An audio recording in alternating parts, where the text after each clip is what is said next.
Bonjour everyone, bonjour. Content. So we're out here, very bleak day. Ted and myself, it's early. I had to drop the car for some new tyres. Not done my hair. So what we are doing today is, first and foremost, we're having some breakfast. Got a bit of tea and toast. They're just hovering around for theirs. He's had his, but he's still hovering for more. So let's get some food in for these. Just like that. And then we'll crack on. So the aim of today is, I mentioned to you in the last vid, spaghetti things here. Need them gone. Everyone feeding all right?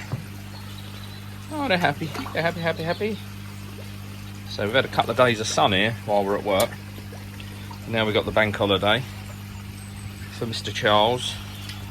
Whoever's now on bleak and pissing it down. But what I want to do is in the garage. Ted, don't touch my breakfast. Good, Ted. Into a very messy garage.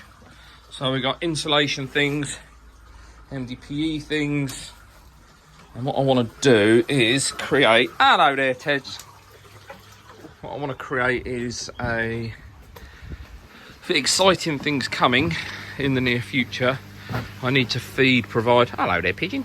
I need to provide a dedicated water feed to my filter house. So that is the plan for today. It's not a very nice place to dig. Not much room down there, and I did backfill it mostly with stone and hardcore. So it's going to be a bit of a pig, but obviously that will then replace this. The overflow will no longer... Oh, there you go, the overflow. If I do this, the overflow will no longer go into there. It'll actually be inside the filter shed. Bear with me. It's just dawned on me. I'm leaning in a bush and it's a holly bush. It's really painful. There we go. The plan is to get this run today under the decking. So obviously there it'll be buried. But under the decking, it'll have insulation and tape around it. We'll feed that up. We're actually going to, this meter, my dear man, Mr. Crab, he's going to be moving the meter inside under the sink. So that's all indoors, and then it feeds the two outside taps for the pond. And then everybody will be happy. Ted, you going to do some digging? Want to do some digging? You want to do some digging? Sit down then. Sit your ass down. Good boy, obedient boy. Sit down. Box me, box me, box me. Good man. Oh, morning fart. Hey up.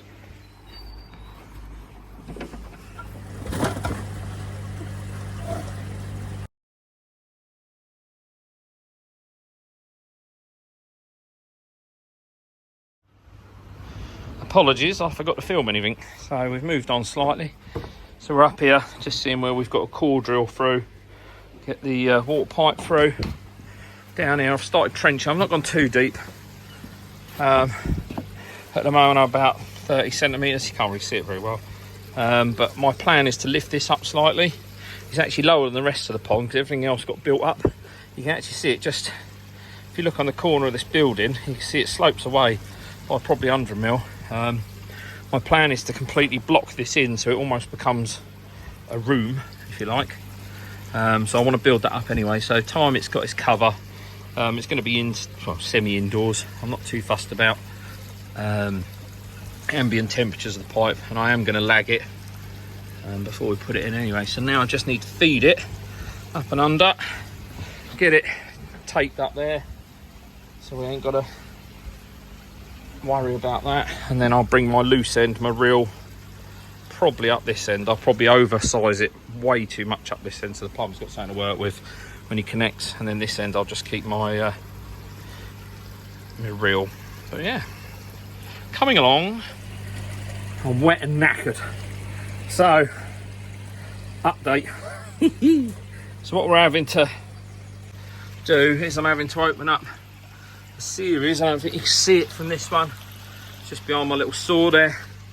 And I've had to open this one up as well, which means cutting the decking, just so I can get a decent feed. So trying to route it. I remember when I did it before, once about with a small hose, I threw a bit of metal from that end, a pin attached to the hose, because it's light and not so It's a bit more malleable, because this obviously isn't 20mm water feed. So I'm there now, so I can pull that through and put it right the way through, and then send my insulation again. Sorry, it keeps trying to focus. Send my insulation from that end down to this point, and then we'll just keep running through. And then it'll be, the job is a good one. But yeah, I've just trenched from this end. Got to get probably another 4 meters, but I was treading on, well, kept tripping over myself, so I'll get this in, backfill it, and then dig the last bit. Yeah, you can see her just down in there. And obviously that'll be insulated from the tap. You can see the hole I'm working in.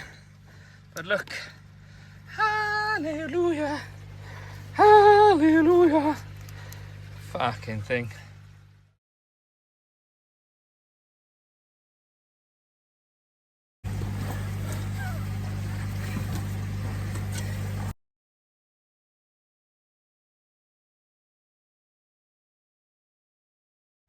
I'm wet, I'm filthy.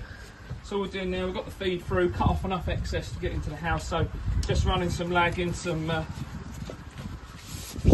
cups, and all I'm doing is just, because of where it is, just soaking it on, and then just making sure in each joint is taped so it butts up nicely.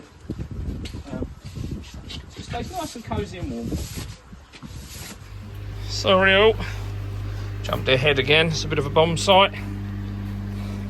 So where we are now is, I just had bloody concrete, wasn't it? So I've had to chip away at the concrete, and then the water feed comes up.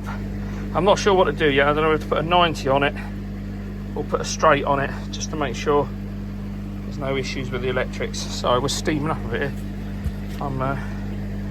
It's freezing cold and raining, pissing down in fact, and I'm bloody alt. Right, that's enough for today. Itchies. So that's all pulled. I'll leave the boards up for now. Everything's tidied up. That's the hardest part, isn't it? You absolutely knacker yourself out doing the job in hand, and then completely forget that you still got to tidy up. So all I've got down here for now is I've got loads of spare ballast to use anyway. So this is just at the moment just a temporary, but I've brought the levels up. Probably what, 50 or 100mm across, and then just chuck my stepping stones back. But yeah, that's it for now. But in terms of everything's got dirty handprints on it. So in terms of the water feed now, so that comes in at the moment. It's got a threaded end, which at the moment I've just chucked the hose end on it. That's male or female? That's male, the fact that it goes inside the female. Yeah, that's it, sorry. I'm not got much to say, because I am absolutely shattered. So yeah, that's enough for this now. I'll give you an update once it's all hooked up, see how it's going. And yeah, see you in a bit. Evan, where are we back at? Hey, what are we doing? Buying fish. Buying more fish. Well, you are not. No, give us a smile, old smiler. What are we waiting for? Food. Food. Cake. Say see you later.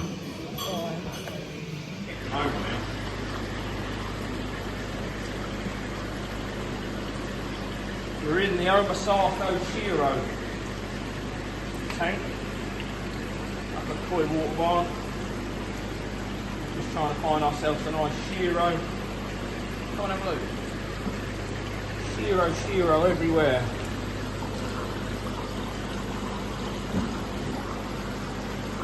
I'll show you the one in the bowl in a minute.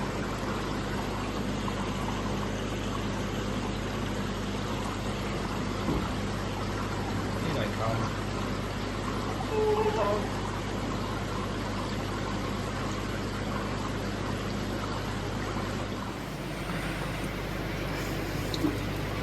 Looking a bit stressed out, but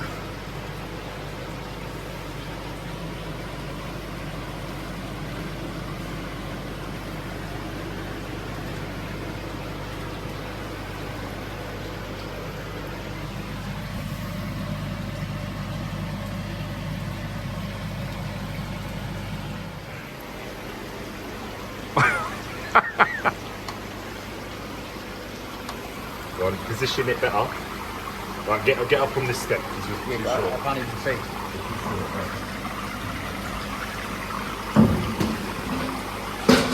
Go on. Oh, look at that. See, Dave's got the idea, right? Yeah, go on. Put that out for me.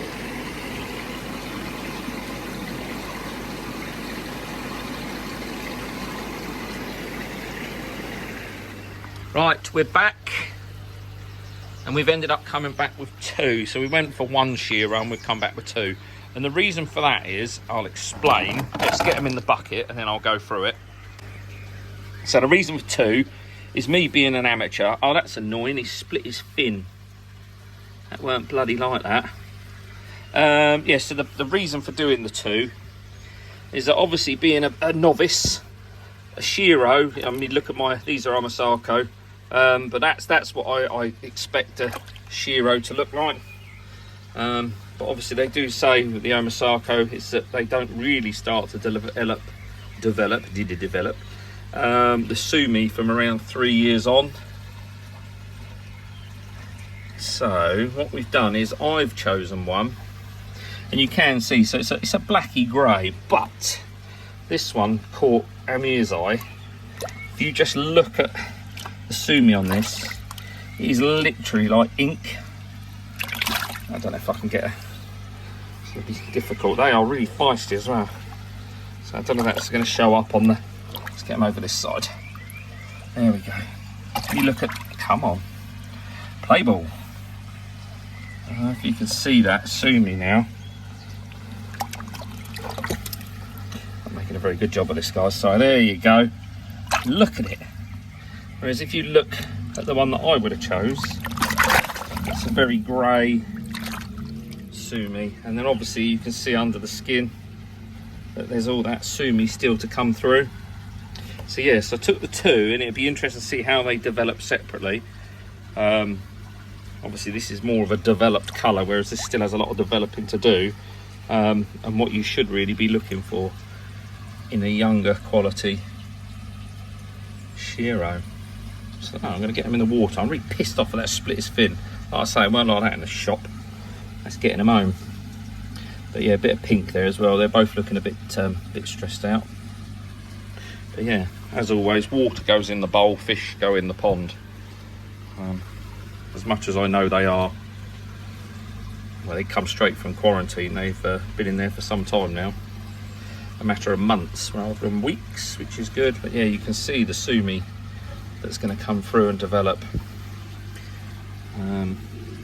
That one's darker faced, whereas this will hopefully have the traditional Y on its head. I did pick a really nice coloured one, but it had very pinched eyes, very long snout. I think Amir's words were it looks like a horse. But yeah, let's get them in. There you go. Everyone's in their home safe and sound. That is it for this week. It's nice because we ended with a bit of sunshine, and yeah, we got some it's looking more and more likely, obviously with the water feed, what's going to happen in terms of filtration, but that is very, very exciting. So I hopefully might be able to fill you in on the next video, but we shall see. If not, I'll keep tagging you along like clickbait. All right, catch you soon. Ciao for now.